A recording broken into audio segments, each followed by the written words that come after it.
এই ভূত থেকে এই পর্যন্ত বিক্রি হয়েছে 12,50,850 টাকা। এখন যে ফল আছে বাগানে এখনো 4 থেকে 5 লক্ষ টাকা বিক্রি হবে। বেগুন যখন 100 টাকা ছিল ভালো লাগছিল, এখন শীতে 20 টাকা গেছে আর ভালো লাগছে না। পরিশ্রমে আসে ধন, পাপে আনে দুঃখ, আলিস্যতায় আনে দারিদ্রতা, ন্যাকে আনে সুখ।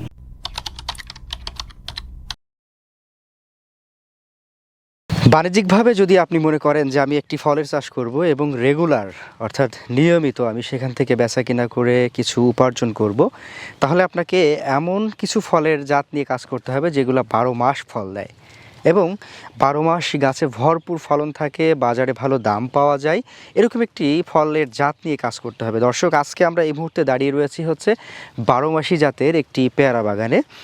থাই ভ্যারাইটি বাংলাদেশে কিন্তু এসছে প্রায় আরও 15-20 বছর আগে এবং আস্তে আস্তে করে সেখান থেকে আরও বেশি আপডেট হয়ে নতুন কোনো জাত তৈরি হয়েছে, তার থেকে আবার নতুন করে বাছাই করে আরও জাত তৈরি হয়েছে। তো দর্শক, আজকে আমরা তেমন একটি পেয়ারা বাগানে এসেছি। এখানে আপনারা যদি এই বাগানটা দেখেন, আমি সত্যি অভিভূত হয়েছি। বাংলাদেশের এত পেয়ারা বাগানে ঘুরেছি, এত পেয়ারা বাগান দেখেছি এবং এত জাত সম্পর্কে জেনেছি, কিন্তু এই জাতটা সম্পর্কে আমি জানার পরে, আমি দেখার পরে সত্যি অভিভূত হয়েছি। এত পরিমাণ ফল কিভাবে ধরতে পারে একটা জাতের পেয়ারাতে। দর্শক, আজকে আমরা এই নতুন জাতের পেয়ারা নিয়ে কথা বলার চেষ্টা করব এবং বর্তমান সময়ে কীরকম দাম চলছে, বাণিজ্যিকভাবে এখনও পেয়ারা চাষটা কতটুকু লাভজনক সে বিষয়টি ফুটে তোলার চেষ্টা করব উদ্যোক্তার খোঁজের ক্যামেরায়। আশা করছি পুনর্শন জুড়ে সঙ্গে থাকবেন এবং উপভোগ করবেন আজকের দারুণ তথ্যচিত্র। চলুন শুরু করা যাক।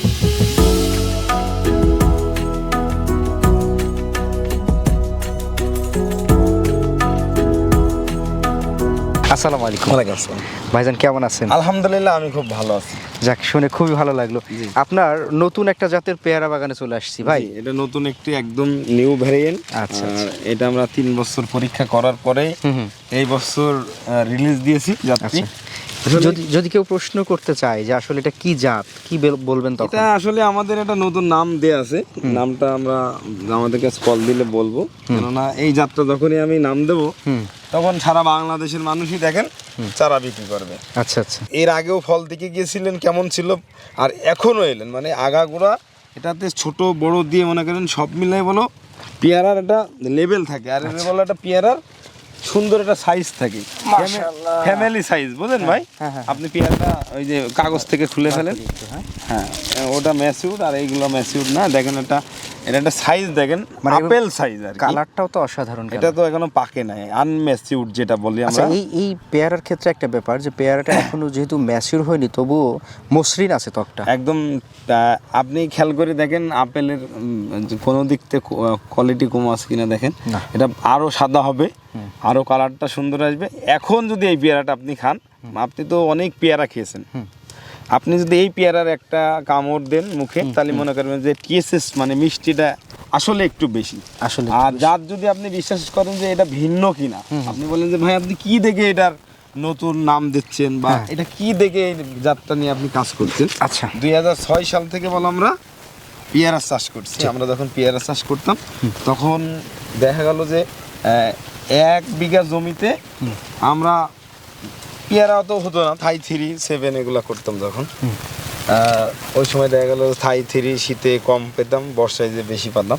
তা শীতে অল্প পেলেও দাম দেখলাম 280 টাকা, 250 টাকা, 220 টাকা। তা এই যে আমরা বাজারটা পেয়েছি, ওই সময় যখন পেয়ারা আমরা লাগাই, এলাকার লোক আমাদের বলছিল যে এরা পাগল হয়ে গেছে। আচ্ছা, ঠিক আছে। এমনই হয়, নতুন কিছু করতে গেলে মানুষ প্রথমে একটু বাধা দেয়। পেয়ারাই বলো এখন বাংলাদেশে, সারা বাংলাদেশে, আমাদের চুয়াডাঙ্গা জেলায় আমরা করার পরে আস্তে আস্তে যখন মানুষ বোঝা শিখলো যে পেয়ারা অন্যান্য চাষ করে ততটা লাভবান না, ঠিক আছে, কিন্তু পেয়ারা চাষ করে আমরা লাভবান হচ্ছি। আচ্ছা, এখন এই যে আপনার বাগানে আমরা দেখতে পাচ্ছি ভরপুর, জি, মানে আমি যদি বলতে চাই যে দর্শকরা যদি দেখবেন, যখন হয়তো আমাদের ড্রোন ক্যামেরাতে দেখবেন, উপর থেকে দেখলে মনে হবে যে সাদা হয়তো পাখি বসে আছে বা বক বসে থাকলে যেরকম হয়। দেখেন এই লাইনটা একটু ফলটা একটু কম, এটাই বলো হিউজ পরিমাণ ফল ছিল। হ্যাঁ, হিউজ পরিমাণ ফল থাকার কারণে গাছটা একটু দুর্বল, ছোট গাছ, আর এখন আবার এই গাছে বলো পর্যাপ্ত পরিমাণে আবার ফুল ফল চলে আসছে। জি, কিন্তু আমরা যেটা বিক্রি করলাম এতদিন শীতে 80 টাকা 85 টাকা 70 টাকা, মানে এই বছর আমি মনে করি যে পেয়ারাতে যে টাকা দিয়ে গেল, হ্যাঁ দেখেন পেয়ারার কোয়ালিটি দেখেন মাশাআল্লাহ। শুধু এটা না ভাই, এই যে ডাল সরাইলে আপনি ভিতরে ভাই 2 দিন আগে বলো হারভেস্ট করা একদম, মানে আমি একটু অসুস্থ থাকার কারণে আপনি দেখলাম যে ময়মনসিং গিয়েছেন, যার কারণে আমার হচ্ছে আপনার ফোন দেই নাই আমি, আর আমি অসুস্থ ছিলাম। মানে পেয়ারাতে হারভেস্ট যখন করছিলাম ওই দিনই যে ভিডিও দিতাম, তাহলে দর্শক আর একটু বুঝতে পারতো যে আসলে এই পেয়ারাটার কোয়ালিটিটা ভিন্ন কিনা।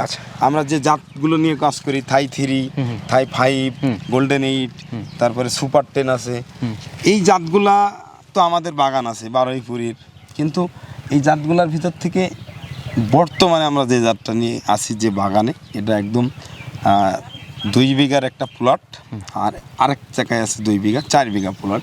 কিন্তু আপনি 2 বিঘা আর ওই 2 বিঘাতে যান, আর আমাদের রায়পুর জীবননগরে অনেক পেয়ারা বাগান আছে, তো ফেলে দিলেও 2000 বিঘার উপরে। তা এই বাগান সব ভিজিট করবেন, আর এটা ন্যাচারালভাবে আপনি 1 মাস পরে আসবেন, আবার 1 মাস পরে আসবেন, দেখবেন গাছে ফল কমতি নাই, ফল কমতি নাই।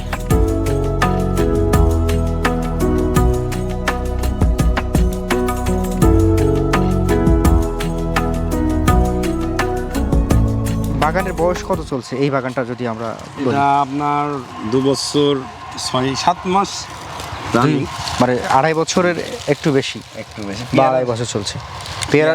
হ্যাঁ, আচ্ছা, তো আপনার এখন যদি আমরা একটু আপনার কাছে জানার চেষ্টা করি যে এই যে 2 থেকে 2.5 বছর হলো আপনার এই পেয়ারার বাগানটা, এখান থেকে আপনার কত টাকার ফল বিক্রি করা গেছে, বা এই বছরে কিরকম বিক্রি করলেন, বা এই সিজনে যদি আমরা এই শীতের সিজনটার হিসাব করি? শীতেরটা বলি, শীতেরটা এই ভুজ থেকে এই পর্যন্ত বিক্রি হয়েছে 12,50,850 টাকা, খাতা কলমে হিসাব আছে। আচ্ছা, আরতে দেওয়া হয় আমাদের এখানে, আপনার কয় কেজি মাল দিলাম, কয় কেজি বাদ গেল, কত টাকা দিলাম, কত টাকা কমিশন কাটলো, এখন তার লুকোচুরি নাই। আচ্ছা, আপনি এসে খোঁজ নেন, কোনো সমস্যা নেই, আমাদের তো খাতা কলম আছে, আরতে আছে, মেমো দেয়, খাতা দেয়, সব তো আছে। ক টাকা বিক্রি করলাম?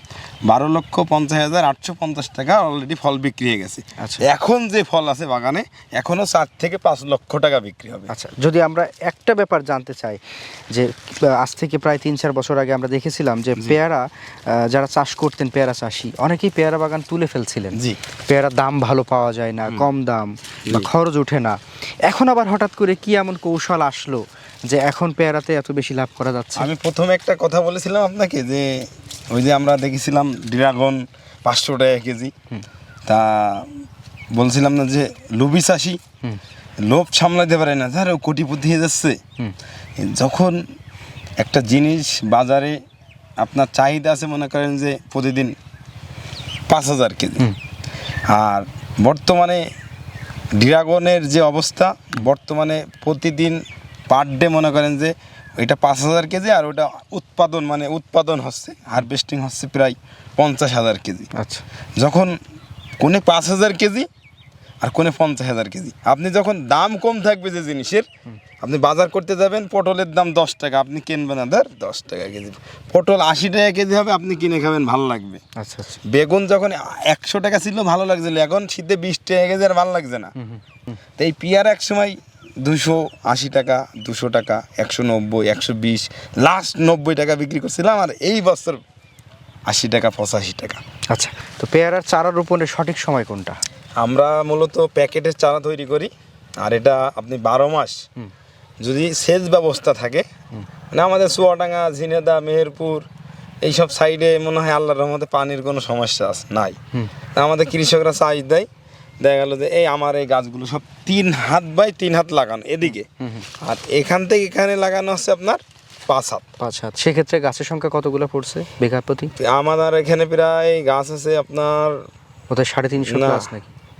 2 বিঘাতে আপনার প্রায় 700-র উপরে গাছ আছে, 800 পিসের। আমি এদিকে ঘন দিয়েছি, এদিকে হালকা করেছি। তাহলে বিঘা প্রতি 400-র যে কাছাকাছি হিসাব, সেটা একটা জিনিস দেখেন যে আমরা লাউ বান দেই যেরকম, এই পেয়ারাটাই বলে সুতো দেওয়া হয়েছে। আচ্ছা, এই যে পেয়ারাগুলো হবে প্রায় 20 কেজি পেয়ারা হবে। এই ডাল কি রাখতে পারবে না, এই সুতো দেওয়া হয়েছে।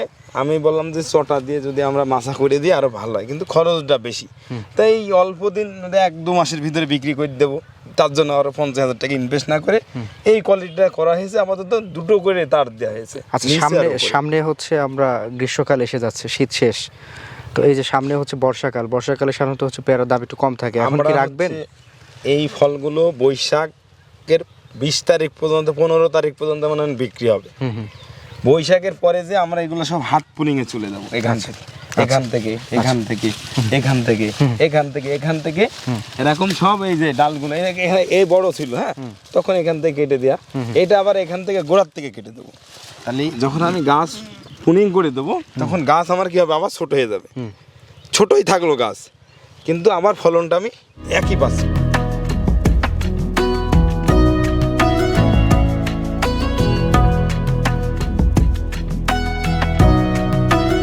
তো আপনার পেয়ারা তো মাশাআল্লাহ আমরা বেশ ভালো দেখলাম, এখন এই পেয়ারা চাষ নিয়ে সর্বশেষ আমাদের দর্শকদের উদ্দেশ্যে কিছু বলবেন? আসলেই আগে দর্শনদারি তারপরে গুণ বিচারি। আমরা আর বাপ একটা কথা বলে যে পরিশ্রমে আসে ধন, পাপে আনে দুঃখ, আলিস্যতায় আনে দারিদ্রতা, ন্যাকে আনে সুখ। ভালো কাজ করলে ভালো কর্মফল। এজন্য যদি আপনি ভালো জাত সংগ্রহ করতে চান, ভালো ফলন নিতে চান, মানে লাভ লাভ করতে চান, আমার বাগানটা আগে ভিজিট করেন। ভিজিট করার পরে যদি আপনার ভালো লাগে তাহলে আপনি লাগান, আর যদি না লাগে তাহলে লাগানোর দরকার নেই। সেটাই।